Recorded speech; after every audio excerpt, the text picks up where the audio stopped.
Bonjour. Pour ceux qui sont locataires du parc social, sauront de quoi je parle, puisque la période est bien arrivée.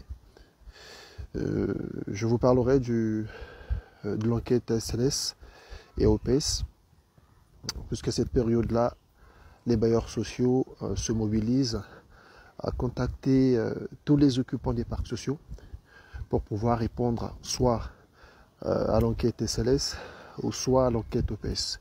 Alors je vais commencer par définir en fait ce qu'on entend par l'enquête OPS. C'est l'enquête qui détermine l'occupation du parc social. Le but étant aux bailleurs sociaux d'enquêter les locataires pour savoir le nombre d'occupants qui habitent leurs différents logements, mais aussi savoir ceux qui sont partis effectivement au 1er janvier de l'année d'après, puisque ces données sont transmises directement à l'État, parce que c'est obligatoire. C'est l'État qui contraint donc aux bailleurs sociaux d'enquêter dans ce sens-là pour pouvoir remonter ces informations.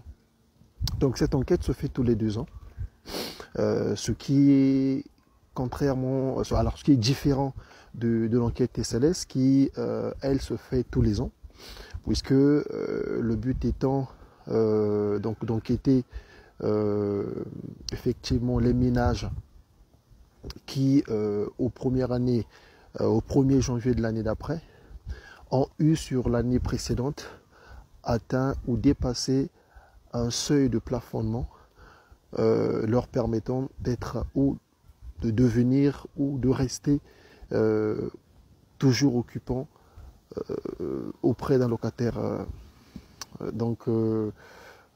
auprès d'un bailleur social. Donc en gros, l'enquête SLS, c'est le supplément de loyer solidarité, c'est ce que ça définit.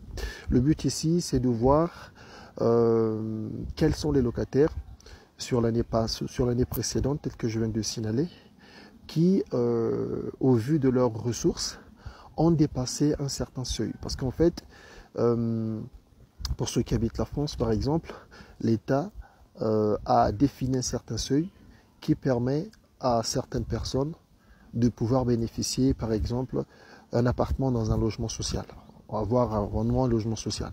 Et les personnes qui dépassent ce seuil-là sont conviées effectivement à aller dans le privé, puisqu'on estime qu'ils ont assez les moyens pour pouvoir faire face aux charges.